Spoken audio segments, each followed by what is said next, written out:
These burritos are so good, they are the only reason we're starting in Kittredge. I bought a couple and a couple of spares, and now we are heading south to Foxton Road and the beautiful Platte River.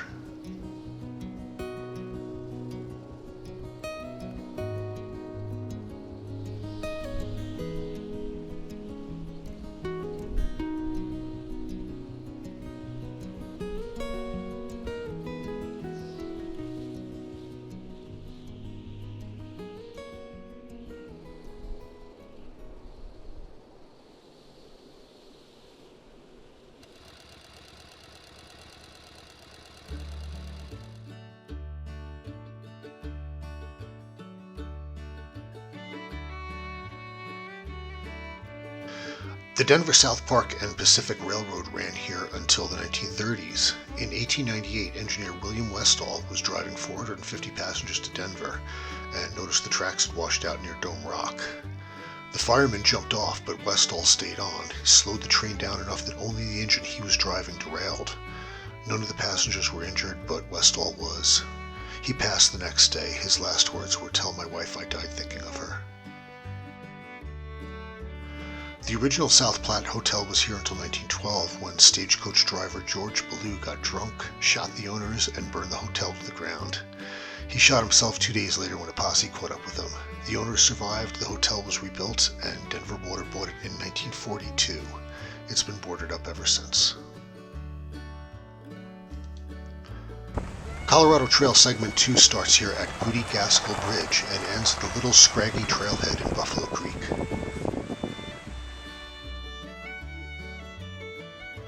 Goody Gaskell is known as the mother of the Colorado Trail. She started the whole thing in the 1970s.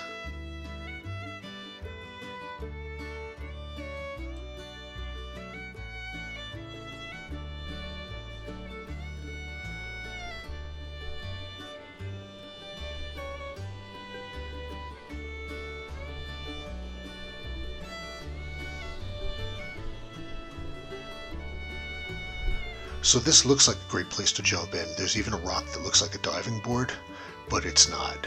The water is only deep enough for swimming during spring runoff, which is also the most dangerous time due to the flow and temperature of the water. You can see this guy fishing near the base of it. It's fall and the water is only up to his knees. In the spring it's probably another 3 feet higher, but it's not deep enough. Fishing is the most popular activity on this part of the river.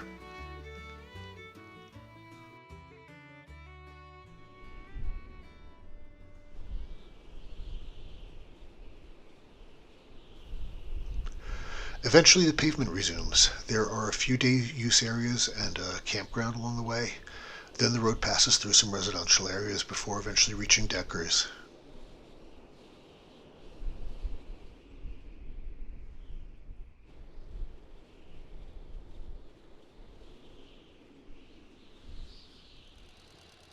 From here we're heading towards Woodland Park, but we won't make it. We're going to turn off on Hotel Gulch and take that out to Rampart Range Road.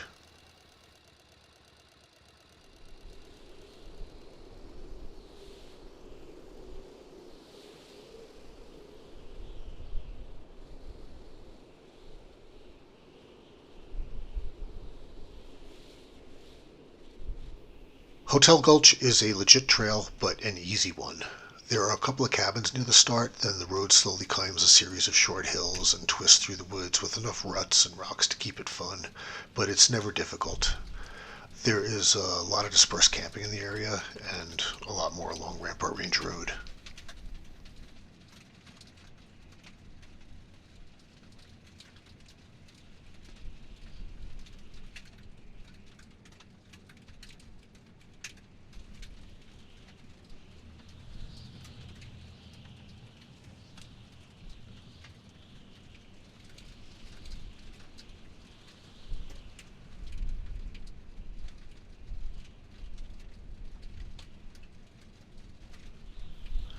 The hardest part of this trail is right at the end where it meets Rampart Range Road.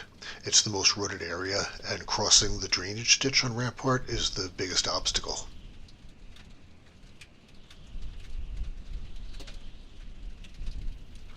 Rampart Range Road was built towards the end of the Great Depression by the Forest Service and the Civilian Conservation Corps as a way to put people to work and get the economy moving again. Most of the old roads in Colorado were built for mining, ranching, or other purposes, but this road is strictly made for fun. In 1938, this plaque was put up dedicating it to your use and enjoyment. The drive from this point down through Garden of the Gods is, in my opinion, the best part.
Old Stage and Gold Camp roads follow an old railroad route that took ore from the mining towns of Victor and Cripple Creek to the markets in Colorado Springs during Colorado's gold rush. The road has a lot of washboards and some shelf areas, but overall it's easy. An interesting nuance to washboards is they feel a lot rougher going uphill than down, so the climb up from the Springs area on Old Stage feels like the bumpiest part. Gold Camp Road is wonderful. It feels like you're driving on a railroad route, kind of like you're stuck in a model railroad or something. There's some rough spots and a few fallen rocks, but mostly it's just a lot of peace and solitude with incredible views.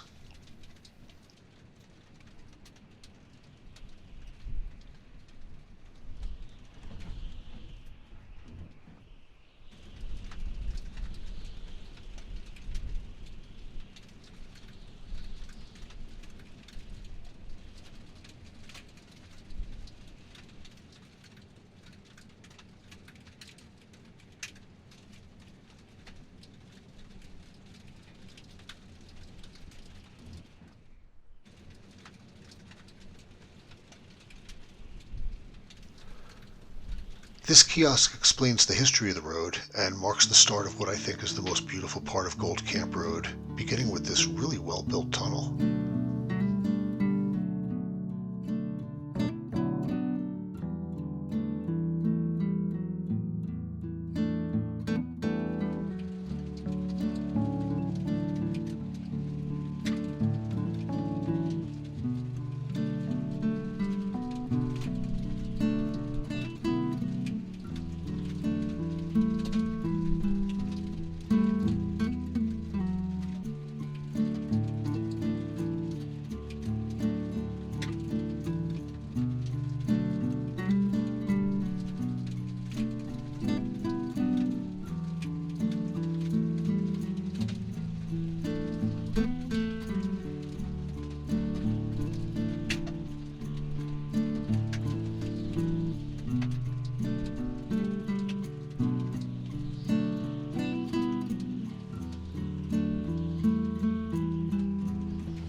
This is Vindicator Valley.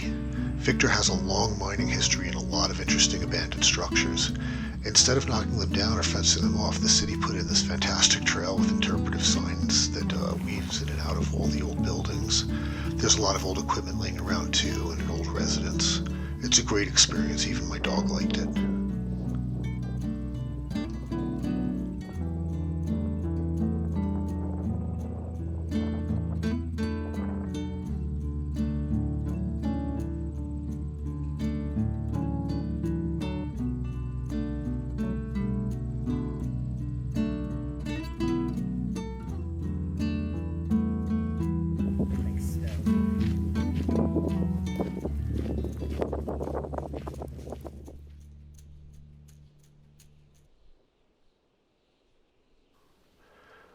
Just a click down the road is the start of Phantom Canyon. There's a mining display at this intersection with a kiosk, and you can see abandoned buildings everywhere around here. Well, there's some active ones too, but the area is just full of mining remnants, active mines, and a few residences. We're heading south from here on Phantom Canyon Road and going down to Canon City.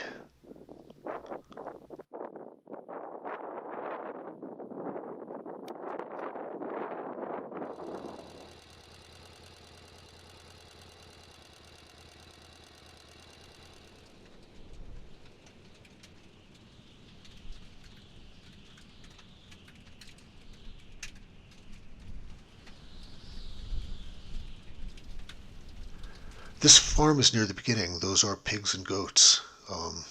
It was pretty interesting, actually. We're getting some rain now, which will mess up our camera a bit. It only affects mileage and duration data. Otherwise, the video seems okay. The road got wet, but never slippery, and even with the narrow shelf sections, it never felt unsafe. A few minutes later, the rain let up and the sun peeked out. A little rain on a dirt road is a good thing. It keeps the dust down.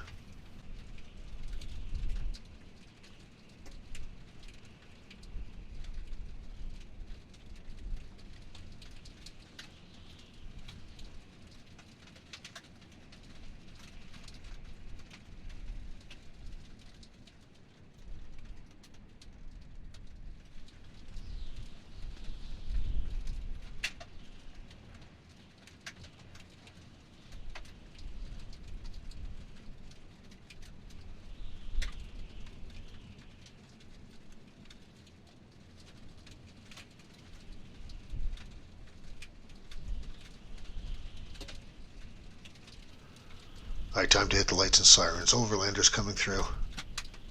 Just kidding, I don't have lights and sirens. That guy was just stopping there. I wish I did.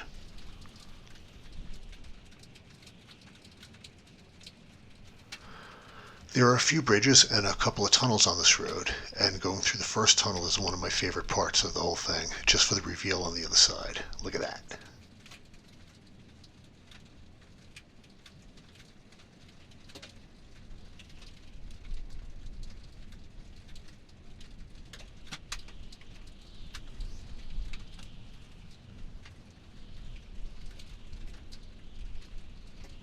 Eventually the pavement resumes and a deer crosses in front of us. You gotta watch, there's a lot of those out here.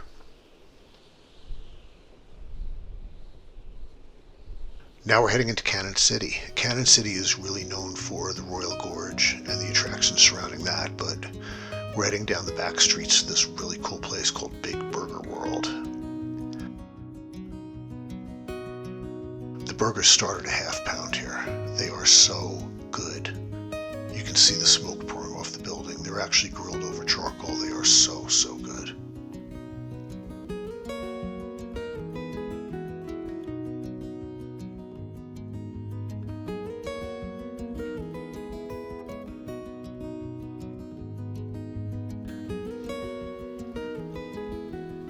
This is our last road of this route, Oak Creek Grade. It begins in a residential area but soon climbs a narrow shelf with absolutely incredible views of Hardscrabble Mountain and the Wet Mountains. That's a sub-range of the Sangre de Cristos.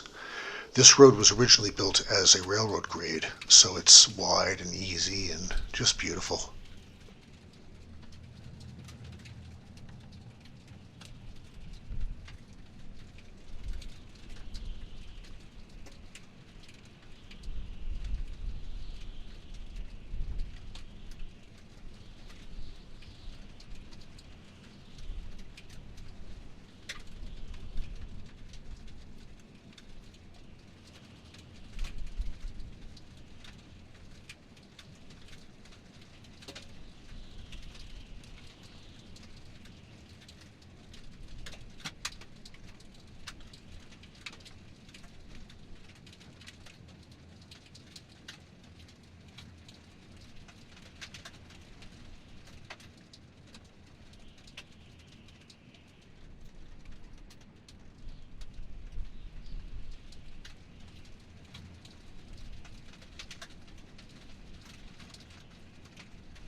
First, we're going to pass through the little town of Silvercliff, then Westcliffe.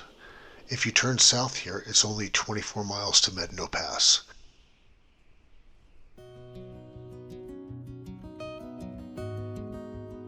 Just before Medno is a buffalo herd. We were lucky enough to see them from a distance.